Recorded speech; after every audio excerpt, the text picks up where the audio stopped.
What's up, everyone? Arif here, and well, I thought I'd give you guys an update on the case and just see how it's going. Maybe we're gonna get that $500 back.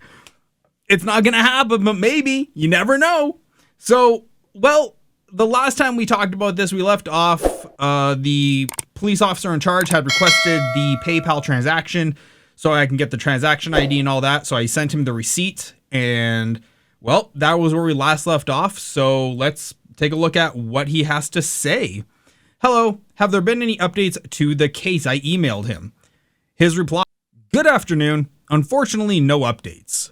I contacted PayPal. They're not giving me any further information about the transaction.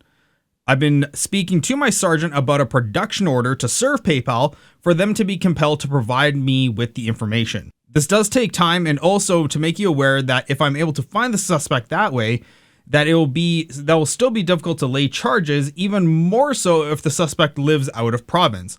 I will let you know when I have more. There you guys go. That's the update so far. So I guess PayPal's not wanting to play nice with the Calgary police. Hey, you're a bank, you do you. I've never been one to say, hey, you know what, I'm not going to cooperate as a company. So yeah, they're not wanting to play ball with the police, and we're going to have to go, well, to the next steps. But that's where we are right now, and hopefully in 3 months I will check back with, let's face it, even when I do the next update, we're probably not going to get any further than we are now.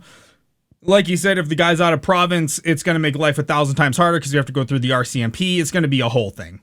But there you guys go. Part 3 update for the scam case. Hope you guys enjoyed this video. Hey, if you did, maybe hit that subscribe button. You never know, right? Cool, guys. Okay, thanks so much for tuning in. I've been Arif. This has been an update on the scam case, and I'll see all of you on the next video. Bye.